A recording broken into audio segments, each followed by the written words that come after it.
नमस्कार, मैं हूं सुशील तिवारी। आप देख रहे हैं एक सहारा न्यूज़। दोस्तों, अनुराग यादव के हत्यारों पर बुलडोजर चलेगा, अनुराग यादव का घर गिरेगा। अनुराग यादव के हत्यारे जो हैं वो जेल में हैं, लेकिन अनुराग यादव का परिवार आज कहीं न कहीं डरा सहमा हुआ है, क्योंकि कल जो एक लेखपाल का बयान होना था, जब तक मिली जानकारी के अनुसार बयान नहीं हो पाया था, लेकिन लेखपाल ने अपना बयान जो है देर से ही सही, लेकिन बयान अपना जो है लिखित में दर्ज करा दिया है।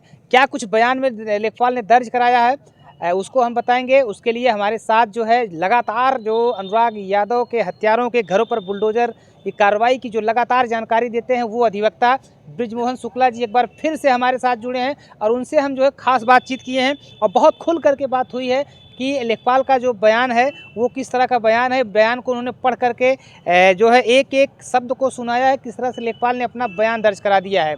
और बयान दर्ज लेखपाल का हो गया है, लेकिन उसमें एक अड़ंगा बहुत बड़ा आ गया है, क्योंकि जो लालता के अधिवक्ता हैं, जो लालता के वकील हैं, वो तहसीलदार से बहस करते हैं कोर्ट में और बहस के दौरान वो कहते हैं कि मुझे लेखपाल के बयान से आपत्ति है और मैं एक डेट लेकर के लेखपाल के बयान पर जो है बहस करना चाहता हूं।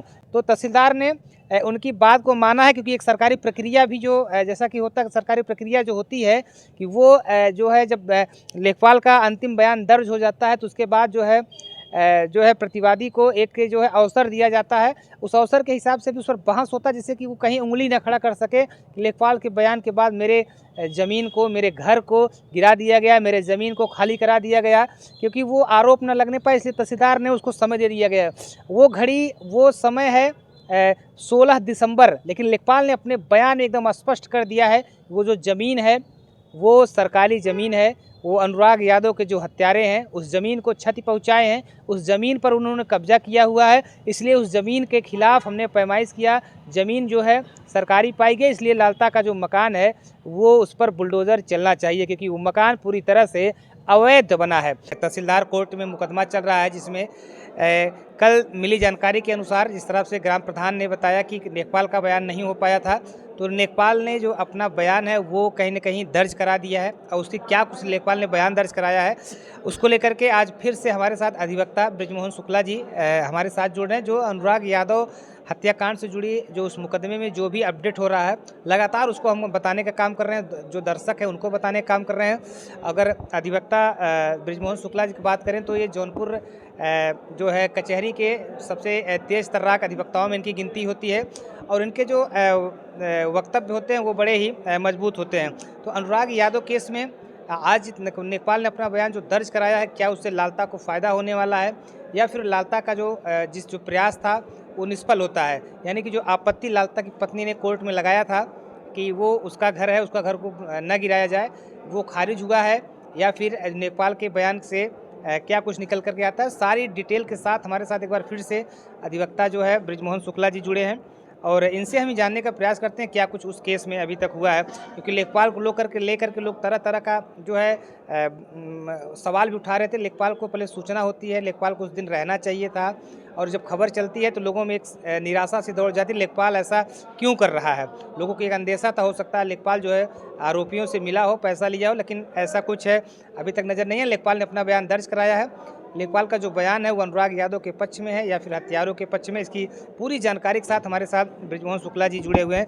बहुत बहुत धन्यवाद सर आपका। धन्यवाद सुशील जी। जिस तरह से आप जो है अनुराग यादव केस को लेकर लगातार अपडेट दे रहे हैं, दर्शक आपके बड़े दीवाने हो चले हैं, क्या कहेंगे दर्शकों के लिए? अब कोई दर्शक के लिए हम धन्यवाद देते हैं, हमारा कोई वो नहीं है, लेकिन एक चीज़ है, जो हत्या हुई है एकदम निर्मित हत्या, संगीन अपराध है वो, इसलिए जो है न्याय अनुराग को मिलना चाहिए।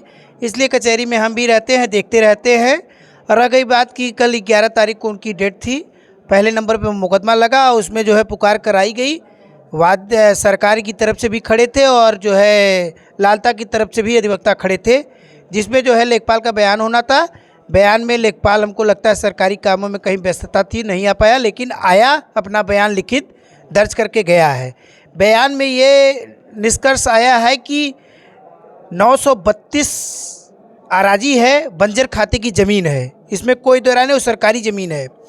लेकिन उसमें एक पेच फंसी है कि बटा नंबर है क ख ग है, 932 में क ख ग है, 3 है, जिसमें आबादी भी दर्ज है, बंजर भी है, और रकबा जो है 932 का बहुत बड़ा है, इसलिए जो उसमें ये अभी बटा नहीं कटा है। और ये निश्चित नहीं हो पाया है कि आबादी की सीढ़ी में कितना आबादी है, कितना बंजर बचा हुआ है। ये तय है कि बंजर खाते की ज़मीन में मकान लालता का बना हुआ है, इसमें कोई दो राय नहीं है। हाँ, रह गई कि उसमें जो बयान हो चुका है, अब लालता के वकील द्वारा ये कहा गया है कि मैं जिरह करूँगा, लेखपाल द्वारा। तो ये सरकारी प्रक्रिया होती है। मान लीजिए अभी आदेश से पहले अगर लालता के अधिवक्ता जिरह नहीं करते हैं तो उसमें ये होगा कि हमको कोई लाभ नहीं दिया गया, मेरा कोई सुनवाई नहीं हुआ, इसलिए जो उसको समय दे दिया गया कि जिरह कर ले। इसलिए 16 तारीख नियत तिथि है जिस पर जो है लालता के वकील जिरह करेंगे। जिरह के बाद जो है फाइल पत्रावली आदेश में चली जाएगी, उस पर आदेश होगा।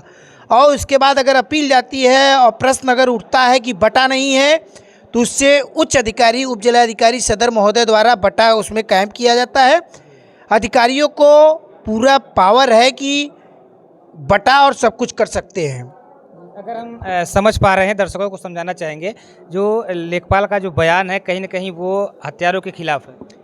एकदम श्योर हत्यारों के खिलाफ है। इसमें अभी सीमांकन ये नहीं हो पाया है चिन्हित कि लालता का मकान आबादी में बना है कि बंजर में बना है, इसी का पेच थोड़ा सा फंसी है। लेकिन लेखपाल ने जो बयान दिया है उसमें बयान में अपने कहा है, एक सीढ़ी 5 क होती है, सीढ़ी 6 क होती है, जिसपे 10-10 का जो है दिया है, शेष रकबा जो है बंजर का है।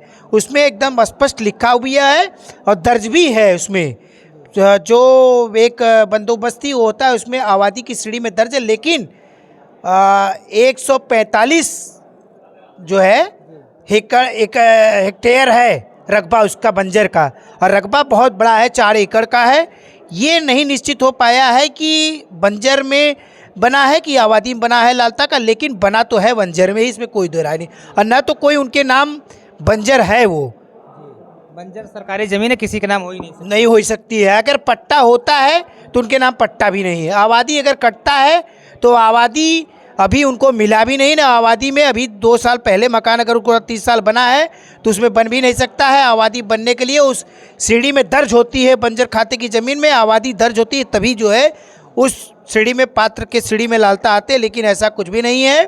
अनुराग की जो हत्या किया है वो जेल की सलाखों में है, उसका घर भी गिरेगा, उसके मकान पे बुलडोजर भी सरकार द्वारा चलेगा, इसमें कोई दो राय नहीं है। बिल्कुल, देखिए ये एक बड़ी जानकारी निकल करके सामने आई है कि जो जैसा कि लोग अंदेशा जता रहे थे लेखपाल हो सकता है पैसा खाया हो इसलिए भाग रहा हो, कि लेखपाल ने लेट ही सही लेकिन अपना बयान जो है 11 के डेट में दर्ज करा दिया था। लिखित बयान जो है कोर्ट में दर्ज कराया, जो कि एकदम स्पष्ट बयान है कि जो सरकारी ज़मीन में लालता का घर बना है वो बंजर की ज़मीन ही है, और लालता का जो घर है उसका गिरना कहीं ना कहीं तय है। ऐसे में लोग अंदेशा जो लगा रहे थे वो उसके एकदम ठीक विपरीत जो निकल करके अपडेट आया वो यही है कि जो लेखपाल का बयान है वो कहीं ना कहीं हत्यारों के एकदम खिलाफ चला गया। जो हत्यारों ने उम्मीद लगाई थी उस पर एक बार फिर से पानी फिरा है, यानी कि जो लालता की पत्नी ने जो आपत्ति लगाई थी वो कहीं ना कहीं उसको एक तरह से खारिज ही मान लिया जाए।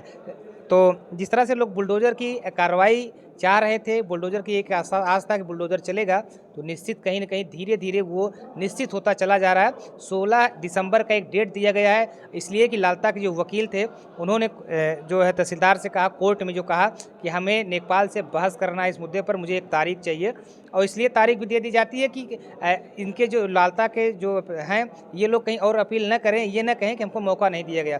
यानी कि 16 की जो तारीख है निहित की गई है, उस तारीख पर कहा जाए फैसला, एक बड़ा फैसला हो सकता है। जिरह होने के बाद एक बहुत बड़ा फैसला आएगा, आदेश सुरक्षित हो जाएगा, इसमें कोई दो राय नहीं है। अनुराग के परिवार को न्याय निश्चित मिलेगा। जो उत्तर प्रदेश सरकार का बुलडोजर है वो पहिया धीरे धीरे धीरे धीरे चल रहा है, ऐसा नहीं है कि नहीं चल रहा है। मैं विश्वास दिलाना चाहता हूं आपके चैनल के माध्यम से अनुराग के परिवार को कि कहीं न कहीं लालता के मकान पर जो सरकारी बूम बना है उस पर बुलडोजर आज नहीं तो कल चलेगा। प्रक्रिया जो सरकारी है वो एकदम चरम पर पहुंच चुका है, ऐसा नहीं है कि नहीं पहुंचा है।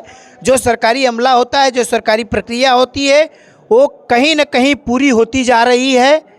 थोड़ा बहुत जो बचा है वो भी पूरी हो जाएगी 16 को। उसके बाद जो है फैसला सुरक्षित हो जाएगा, आदेश भी जो है अनुराग के पक्ष में ही आएगा। हत्यारे के पक्ष में कुछ भी नहीं दिखता है। लालता की जो पत्नी आपत्ति की है वो निराधार है, उसमें कोई बल नहीं है, कोई वो नहीं है। उन्होंने जो एक आपत्ति दिया है कि हमको बेदखल न किया जाए, बेदखल की कार्रवाई जैसे अगर सरकार द्वारा पट्टा या उनके द्वारा उनके नामनेशन द्वारा उनको आवास कुछ आवंटन होता तो एक बार समस्या होती कि बेदखल न किया जाए। ऐसी स्थिति में न तो उनको पट्टा दिया गया है, न तो आवास की श्रेणी में है पात्र हैं वो, न तो उनको आवास का आवंटन किया गया है। किसी स्तर पे सरकारी अमला उनके पक्ष में कोई आदेश नहीं किया है जिससे डिमार्केशन न हो। डिमार्केशन होना तय है, लालता का मकान गिरेगा। सरकार का जो पहिया है वो चल रहा है, सरकारी तंत्र अपना काम कर रहा है। लालता के हत्यारे जितने हैं जेल की सलाखों में, इसमें कोई दो राय नहीं। और तारीख भी तारीख भाई नियम बना हुआ है, नियम के विपरीत कोई सरकार काम नहीं कर सकती। माननीय सुप्रीम कोर्ट की व्यवस्था को देखते हुए राज्य सरकार अपने कार्यों को गति द्वारा पहुंचा रही है, गति की ओर बढ़ भी रही है, इसमें कोई दो राय नहीं है। मैं आपको आश्वस्त करता हूं आपके चैनल के माध्यम से अनुराग के पिता के, अनुराग के परिवार को न्याय निश्चित मिलेगा, मैं उनको आश्वस्त करता हूं। जी वकील साहब, बहुत बहुत धन्यवाद आपका, आपने इतनी सारी जानकारियां दी, क्योंकि दर्शक जो हैं वो परेशान रहते हैं। और जो अनुराग यादव के हत्या से जो मर्माहत हैं उनकी एक बहुत बड़ी सोच है कि जल्द जल्द बुलडोज़र चल जाए, क्योंकि वो मकान अगर इस तरह से बना रहता है तो जब उनके परिवार के लोग देखते हैं तो वो सीन याद आता है और उनके अंदर एक ऐसा आग जगता है कि उनके पिताजी लगातार कहते हैं कि भैया मैं देख करके मर जाऊंगा, मैं जीऊंगा नहीं। तो यानी कि उसका जो अंत समय है वो एकदम करीब आ गया है। एकदम इसमें कोई निश्चय वो नहीं है कि समय करीब एकदम आ गया है। मैं भी मनमाहत हूँ अनुराग की हत्या से, मैं भी कहीं ना कहीं पीड़ित हूँ। सोचता हूँ मेरा भी बेटा 18 साल का है, कहीं सोचता हूँ कि तमाम ऐसी परिस्थितियों देखने को मिलती है, इसलिए मैं ही मनमाहत हूँ और पूरा प्रदेश भी मनमाहत है, अधिवक्ता संघ भी मनमाहत है। ऐसा नहीं है मैं अनुराग के पक्ष में हूँ, ऐसा कुछ भी नहीं है। लालता को सज़ा कड़ी से कड़ी मिलेगी, इसमें कोई दो राय नहीं है। वो कहीं भी जाए उनको न्याय नहीं मिलने वाला है, ये जान लीजिए आप। तो ये हमारे साथ लगातार बने थे जो कि जौनपुर कचहरी के तेज तर्राक अधिवक्ताओं में बृजमोहन शुक्ला जी की गिनती होती है, और इनसे ही लगातार हम जानकारी ले रहे हैं। लगातार ये फाइल देख करके पूरा डिटेल देते हैं क्या हुआ, क्या कार्रवाई अभी तक हुई। तो अभी तक जो इंतज़ार था, जो एक अंतिम पड़ाव जिस पर बाण फंसा हुआ था कि लेखपाल का बयान हो जाए उसके बाद फाइल आदेश में चली जाएगी, तो कहीं ना कहीं वही हुआ है। फाइल जो है अब आदेश में ही चली गई है, लेकिन जो एक आपत्ति थी लालता के पत्नी जो वकील थे उन्होंने आपत्ति जो लगाई कि उस पर हम लेखपाल से जीरा करेंगे, इसलिए उनको एक मौका दिया गया है कि वो जीरा कर लें, जो भी उनके अंदर भावनाएं हैं, जो भी उनको कहना है वो कह लें। उसके बाद तहसीलदार हो सकता है कि 16 के डेट में जो है आदेश कर दें, और आदेश होना उसके बाद बुलडोज़र किसी भी वक्त चल सकता है। तो ये एक नई जानकारी थी जो हम आप लोगों के बीच के लेकर उपस्थित हुए। वकील साहब का लगातार धन्यवाद दर्शक कर रहे हैं, वकील साहब जो जानकारी दे रहे हैं। वकील साहब ऐसे ही आप दर्शकों को जानकारी देते रहिएगा, क्योंकि वकील हैं जो कानून की रक्षा करते हैं और कानून को जो है बताते हैं, अपराधियों को सज़ा दिलाते हैं। तो वकील साहब जो है लगातार डिटेल लेके आपके साथ बने रहेंगे। फिलहाल आप अगर चैनल पर नए हैं तो इस चैनल को सब्सक्राइब कर लीजिए, जिससे अनुराग यादव से जुड़ी सारी जानकारी आपको पल पल मिलती रहे।